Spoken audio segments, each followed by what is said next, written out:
Sekilas tawa kita. Ho ho ho ho ho. Assalamualaikum warahmatullahi wabarakatuh. Pada kesempatan kali ini, saya akan menjawab pertanyaan yang diajukan melalui kolom komentar di YouTube channel kami.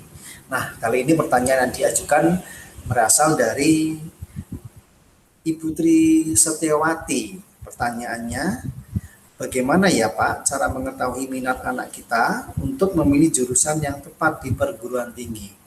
Nah, sebelumnya saya ingin menyampaikan terima kasih terlebih dahulu kepada Ibu Tri Setiawati atas pertanyaan yang Anda ajukan. Nah, untuk memilih jurusan di perguruan tinggi, nah ini adalah biasanya permasalahan yang umum dihadapi oleh putra-putri kita atau adik-adik kita di kelas 12 SMA, MA atau di SMK. Nah, ada beberapa hal yang perlu kita pertimbangkan. Saya akan menampilkan sedikit tulisan untuk membantu memberikan gambaran yang jelas kepada Anda. Baik, ada dua hal yang perlu kita pertimbangkan terlebih dahulu. Yang pertama, apa modal yang kita miliki? Apa yang dimaksud dengan modal? Modal itu adalah segala sesuatu yang kita punya yang bisa digunakan untuk mencapai sebuah tujuan, atau segala sesuatu yang kita punya yang bisa digunakan untuk menyelesaikan masalah. Itu modal. Kemudian yang kedua yang perlu kita pertimbangkan adalah bagaimana cara kita mengelolanya. Sebenarnya untuk melihat apa modal kita itu relatif lebih mudah.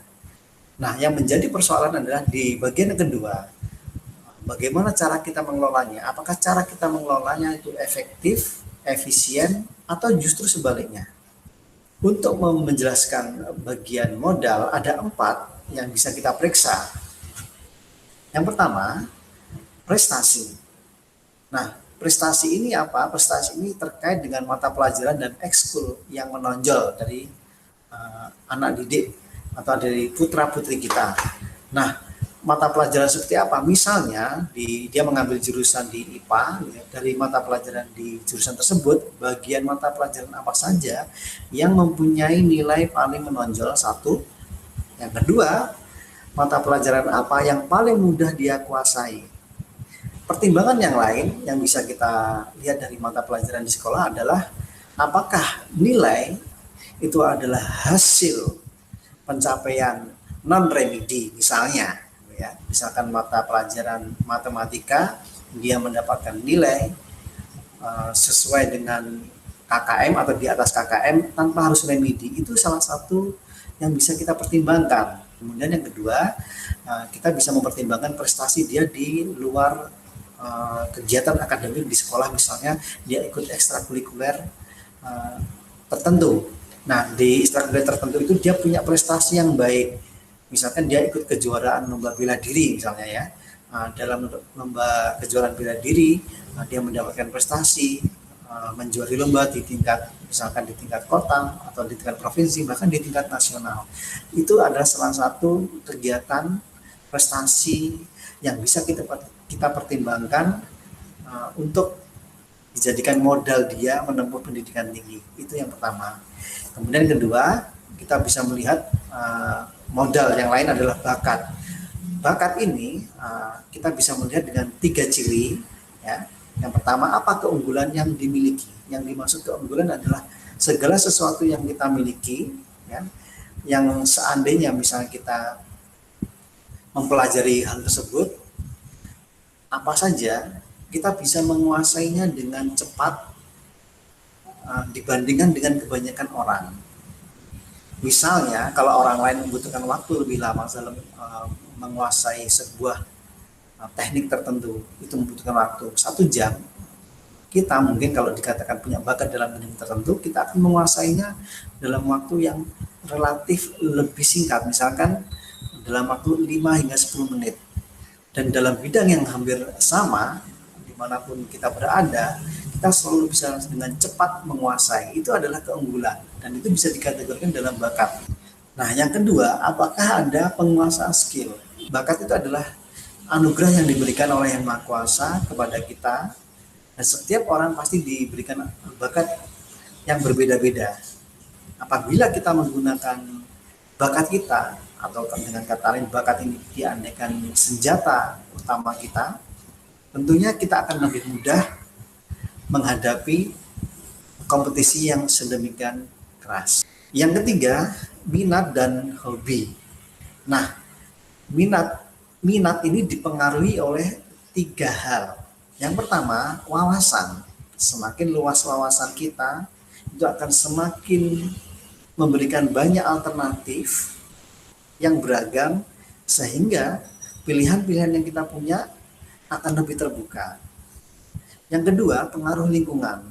Apabila anak hidup dalam lingkungan yang notabene suka misalnya dengan hal-hal yang berbau komputerisasi, teknologi, dan sebagainya, ada kemungkinan anak akan memiliki minat dalam bidang yang sama. Sehingga kemudian dia mungkin akan memutuskan untuk mengambil jurusan di pendidikan tinggi yang dia suka karena dia sering bergaul dengan lingkungan di bidang teknologi tertentu, misalkan di komputer. Kemudian yang ketiga, minat ini dipengaruhi juga oleh pengalaman pribadi. Dia punya komputer, dia punya masalah, komputernya ada rusak, ya, kemudian dia konsultasi dengan orang yang paham, dan dia sering berdiskusi dengan orang yang paham tentang komputer. Kemudian dari situ kemudian dia mencoba untuk mengutak-atik komputer, gitu ya. Kemudian di lain kesempatan dia mengalami masalah yang sama, kemudian dia mencoba menyelesaikannya sendiri dan berhasil. Dari pengalaman keberhasilan inilah, kalau dalam istilah psikologi disebut self efficacy, gitu ya. Sehingga anak ini kemudian menjadi suka dengan bidang yang satu ini. Ini salah satu hal yang termasuk dalam bagian yang mempengaruhi minat seseorang. Kemudian hobi. Hobi itu adalah aktivitas yang dilakukan anak di waktu luang atau senggang yang bersifat produktif. Nah, hobi ini terutama yang berkaitan dengan keterampilan-keterampilan tertentu seperti membaca. Membaca itu membutuhkan keterampilan seperti keterampilan bahasa, kemudian ada wawasan baru, atau mungkin misalkan yang lain lagi, hobi itu misalkan memasak, menjahit, dan lain sebagainya. Atau misalkan main game PS, apakah itu bisa dikategorikan hobi? Bisa ya, bisa tidak. Tapi apabila itu digunakan atau dilakukan hanya untuk sekedar refreshing saja, tidak ada prestasi ya, yang dihasilkan, itu tidak dikategorikan dalam hobi. Kemudian yang terakhir, nomor 4, asesmen psikologi. Di asesmen psikologi ini setiap orang akan dibantu untuk menemukan kira-kira apa kecenderungan minat dia ketika dia ingin melanjutkan sekolah di tingkat yang lebih tinggi. Nah, kemudian di asesmen psikologi ini juga anak juga bisa dibantu untuk menemukan hal-hal apa saja yang kira-kira mungkin menghambat atau mempercepat pencapaian tujuan yang dia miliki. Nah, asesmen psikologi ini adalah cara yang sederhana dan cara yang simpel untuk membantu setiap orang menelusuri pertanyaan-pertanyaan tentang bagaimana saya akan melanjutkan pendidikan lanjut selain 3 hal yang saya sebutkan sebelumnya. Kemudian yang selanjutnya saya ingin menjelaskan beberapa hal tentang topik yang kedua, bagaimana kita mengelola modal yang kita miliki. Inilah masalah yang biasanya atau yang paling umum terjadi di sekitar kita. Bagian yang pertama ini adalah misalkan apakah sudah memiliki gambaran yang jelas tentang rencana pasca sekolah. Nah, biasanya setiap anak itu akan berada pada setidak-tidaknya 3 posisi yang berbeda. Posisi yang pertama adalah blind area. Artinya anak-anak tidak punya gambaran sama sekali tentang apa rencana dia akan melanjutkan kemana, jurusan apa yang akan diambil, dan bahkan dia tidak memiliki tujuan yang jelas.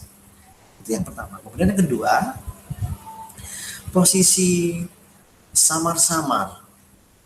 Artinya apa? Posisi samar-samar ini posisi di mana anak sudah punya pilihan, ada target objek yang jelas, tapi belum cukup jelas melihat tujuannya. Artinya dia hanya mempunyai informasi ini sepotong-sepotong tentang jurusan pendidikan tinggi yang akan dia ambil. Misalnya dia akan mengambil jurusan HI. Dia hanya menganggap bahwa jurusan HI ini asik, oke, peminatnya banyak, tapi dia sendiri tidak mengetahui sebenarnya di HI itu apa saja prospeknya, tantangannya apa, dan lain sebagainya. Kemudian yang ketiga posisinya adalah posisi yang sudah jelas.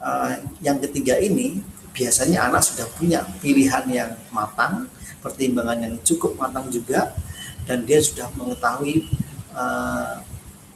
apa saja yang akan dilakukan di masa mendatang, dan yang paling utama adalah sesuai dengan kemampuan dan kesukaannya. Yang kedua adalah apakah memiliki motivasi dan daya saing yang kuat. Nah, persoalannya adalah ketika anak-anak memiliki pilihan di jurusan tertentu di perguruan tinggi tertentu, ya, ketika pilihan itu sulit dirasa untuk dicapai, maka biasanya akan dirubah. Misalnya, ini yang sering terjadi adalah misalkan anak-anak di jurusan IPA, kemudian ketika dia kuliah mengambil jurusan di sosial, apakah itu salah? Tidak. Tentu saja tidak. Kalau dalam bahasa yang lebih sederhana mungkin mubazir. Kenapa disebut mubazir? Karena sudah tahun dia mengambil jurusan 3 tahun lamanya dia mengambil jurusan IPA, mempelajari mata pelajaran fisika, matematika, kimia, dan lain sebagainya. Itu akan sangat disayangkan ketika dia melanjutkan sekolah di perguruan tinggi, mata pelajaran yang sudah dia pelajari sebagai dasar di perguruan tinggi tidak lagi dia teruskan.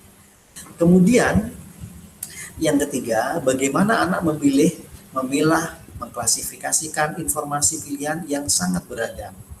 Masalah yang umum terjadi pada anak-anak adalah ketika mereka dihadapkan pada banyak pilihan, mereka sulit melihat apa yang sama di antara pilihan-pilihan itu, atau mungkin apa yang berbeda antara satu pilihan dengan pilihan yang lain.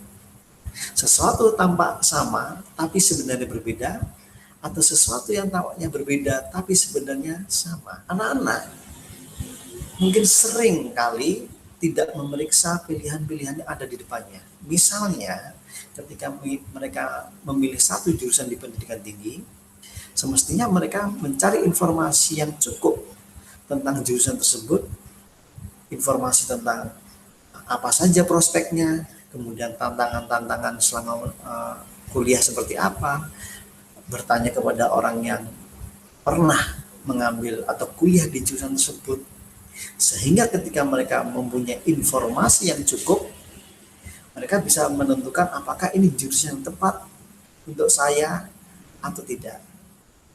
Kemudian yang keempat, bagaimana keputusan atas pilihan diambil, apakah logis, masuk akal, dan mempertimbangkan situasi di sekitarnya.